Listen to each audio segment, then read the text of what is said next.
सरकार ने जो 26 तरीक का जो भी होया सीगा मैं पर्टिकुलर ये नहीं कहती कि सरकार ने किया इन्हें किया असीं किसी निष्कर्ष ते नहीं पहुँच सकते पर ਜਿਹੜੇ ਸਾਨੂੰ क्लू मिलते रहे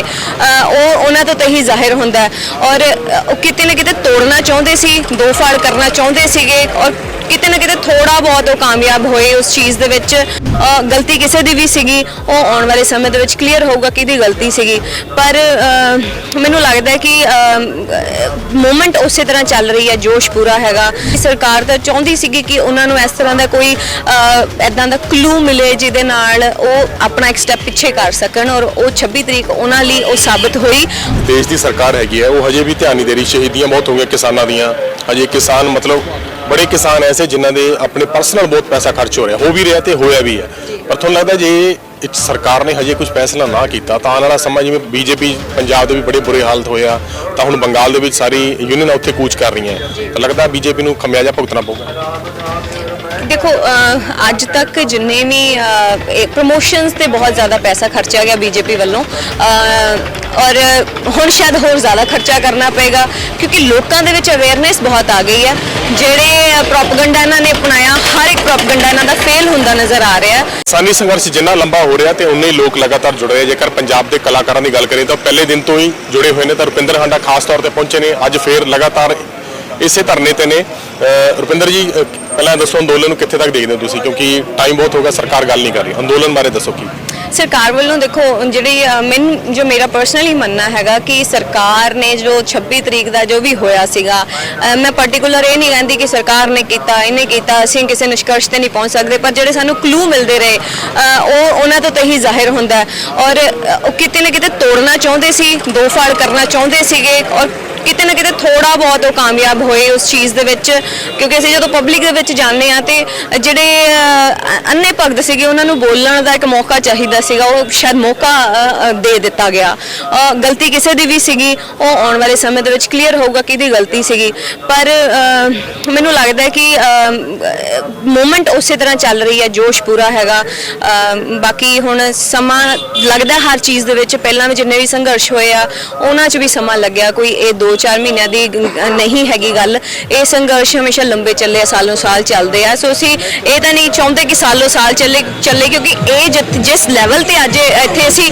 बॉर्डर्स नूं ब्लॉक किया होया बैठे इत्थे घरां तो बाहर सड़कों ते आके साडे किसान वीर रहन मजबूर होए आ ये असीं नहीं चाहते कि लंबा समय तक चले सो जथेबंदियां नूं थोड़ी जी मूवमेंट आई थिंक फास्ट कर देनी चाहिए है। सरकार भी थोड़ा बहुत ढिले इस करके वरते पता कि इन्होंने बिठाई रखो जिन्ने लेट होगा शायद वीक हो जाए पर तो लगता है हुण कोई ना कोई सख्त फैसला करना पऊगा यूनियन नूं। जी बिल्कुल सख्त फैसला तो करना पऊगा पर ਚੱਲਣਗੇ और चलना भी चाहिए क्योंकि बहुत सारिया जाना और नौजवान साडे क्योंकि जोश दे नाल होश भी चाहिए सो जोश वास्ते नौजवान हैगे पर होश दे नाल चलण लई साडे कोल जथेबंदियां हैगियां बहुत सोच समझ के जो भी फैसले लैणगे बड़े सोच समझ के लैणगे बाकी सरकार तो चाहती सीगी कि उन्होंने इस तरह का कोई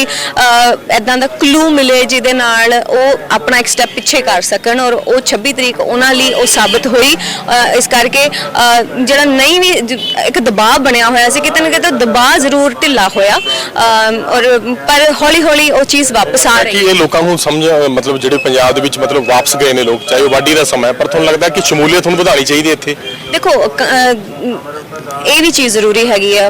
फसलों के लिए इत्थे बैठे हाँ फसलों के करके ही किसानी हैगी है सो असीं उस चीज़ नूं भी नहीं भुल सकते वो पहल हैगी है साडी सो फसलां कट के दोबारा फिर वाढी करके फिर दोबारा इत्थे सारे इकट्ठे हो जाणगे बाकी टर्न वाइज 5-5 दा ग्रुप हैगा जिहड़ा हर 10 दिनों बाद एक जांदा एक आउंदा है सो वो मोर्चा उस तरह भरिया होया। हुण जिहड़ी देश की सरकार हैगी है वो हजे भी ध्यान नहीं दे रही शहीदियां बहुत हो गई किसानों दियां हजे किसान मतलब बड़े किसान ऐसे जिन्हों के अपने पर्सनल बहुत पैसा खर्च हो रहा हो भी रहा तो होया भी है पर थोड़ा लगता जे सरकार ने हजे कुछ फैसला ना किया तो आने वाला समय जिवें बीजेपी पंजाब के भी बड़े बुरे हालत होया तो हुण बंगाल के सारी यूनियन उत्थे कूच कर रही हैं तो लगता बीजेपी को खमियाजा भुगतना पऊगा। देखो अज तक जिन्ने भी प्रमोशनस ते बहुत ज़्यादा पैसा खर्चा गया बीजेपी वालों और हुण शायद होर ज़्यादा खर्चा करना पेगा क्योंकि लोगों के विच अवेयरनेस बहुत आ गई है जिहड़े प्रोपगंडा इन्हां ने अपनाया हर एक प्रोपगंडा इन्हां दा फेल हुंदा नज़र आ रहा है हुण अगर पेट्रोल के रेटां की गल कर लई जाए तो वो भी उहदे च भी इन्हां नूं ਬੜੀ ਨਾਕਾਮੀ ਮਿਲੀ ਹੈ, ਲੋਕਾਂ ਦੇ ਵਿੱਚ ਰੋਸ਼ ਹੈਗਾ, ਆਮ ਬੰਦਾ ਪਿਸਦਾ ਜਾ ਰਿਹਾ ਹੈ, ਆਮ ਬੰਦੇ ਦੀ ਗਿੱਚੀ ਇਹ ਮਰੋੜੀ ਜਾ ਰਹੀ ਹੈ। ਤੇ ਹੌਲੀ ਹੌਲੀ ਲੋਕਾਂ ਨੂੰ ਸਮਝ ਆਏਗੀ ਇਕੱਲੀ ਕਿਸਾਨੀ ਦੀ ਲੜਾਈ ਨਹੀਂ ਹੈਗੀ, ਕਿਸਾਨ ਦੀ ਲੜਾਈ ਨਹੀਂ ਹੈ, ਇਹ ਆਮ ਲੋਕਾਂ ਦੀ ਵੀ ਲੜਾਈ ਹੈ, ਜਿਹਦੇ ਵਿੱਚ ਹਰ ਇੱਕ ਬੰਦਾ ਜੋ ਅੰਨ ਖਾਂਦਾ ਹੈ, ਅੰਨ ਤੋਂ ਲੈ ਕੇ ਮੈਂ ਕਹਿੰਦੀ ਹਾਂ ਕਿ ਅੱਜ ਅੰਨ ਤੋਂ ਲੈ ਕੇ ਗੱਡੀ ਦੇ ਵਿੱਚ ਬਹਿ ਕੇ ਸਫ਼ਰ ਕਰਨ ਤੱਕ ਹਰ ਇੱਕ ਬੰਦਾ ਪਰੇਸ਼ਾਨ ਹੈਗਾ। ਆਮ ਮਰਦ ਦੀ ਜ਼ਿੰਦਗੀ ਦੇ ਵਿੱਚ ਪਰੇਸ਼ਾਨੀਆਂ ਔਂਕੜਾਂ ਆਉਣੀਆਂ ਸ਼ੁਰੂ ਹੋ ਗਈਆਂ ਨੇ। ਜਦੋਂ ਇਹ ਹਰ ਘਰ ਘਰ ਦੇ ਵਿੱਚ ਆਵਾਜ਼ ਉੱਠੇਗੀ, ਆਪਣੇ ਆਪ ਉਸ ਵੇਲੇ ਲੋਕਾਂ ਦੇ ਵਿੱਚ ਅਵੇਅਰਨੈਸ ਆਏਗੀ, ਔਰ ਮੈਨੂੰ ਲੱਗਦਾ ਕਿ ਫਿਰ ਸ਼ਾਇਦ ਜਥੇਬੰਦੀਆਂ ਨੂੰ ਵੀ ਜਿਸ ਤਰ੍ਹਾਂ ਤੁਸੀਂ ਬੰਗਾਲ ਦੀ ਗੱਲ ਕਰ ਰਹੇ ਹੋ, ਤੇ ਜਥੇਬੰਦੀਆਂ ਨੂੰ ਸ਼ਾਇਦ ਉੱਥੇ ਤੱਕ ਜਾਣ ਦੀ ਲੋੜ ਹੀ ਨਾ ਪਏ, ਲੋਕਾਂ ਨੇ ਆਪ ਹੀ ਆਵਾਜ਼ ਚੱਕ ਦੇਣੀ ਹੈ। ਆਖਰੀ ਸਵਾਲ ਹੈ, 6 ਤਰੀਕ ਨੂੰ ਵੱਡਾ ਇੱਥੇ ਮਾਰਚ ਜਿਹੜਾ ਜਾਮ ਲਾਇਆ ਜਾਣਾ ਹੈ, ਤਾਂ ਉਸ ਤੋਂ ਬਾਅਦ 8 ਨੂੰ ਵੂਮਨਸ ਡੇ ਹੈਗਾ, ਤਾਂ ਤੁਹਾਨੂੰ ਲੱਗਦਾ ਹੈ ਕਿ ਜੇ ਸਰਕਾਰ ਹਜੇ ਵੀ ਨਾ ਸੰਭਲੀ ਤਾਂ ਇਹ ਜਿਹੜਾ ਫੈਸਲਾ ਸਰਕਾਰ ਦਾ ਹੈਗਾ ਪੰਜਾਬ ਦੇ ਵਿੱਚ ਤਾਂ ਨੁਕਸਾਨ ਹੋਈ ਹੈ, ਤੁਹਾਨੂੰ ਲੱਗਦਾ ਬੰਗਾਲ 'ਚ ਪ੍ਰਚਾਰ ਤੋਂ ਬਾਅਦ ਵੀ ਵੱਡਾ ਨੁਕਸਾਨ ਹੋਊਗਾ ਉੱਥੇ? ਬੰਗਾਲ ਦੇ ਪ੍ਰਚਾਰ ਦਾ ਹੋ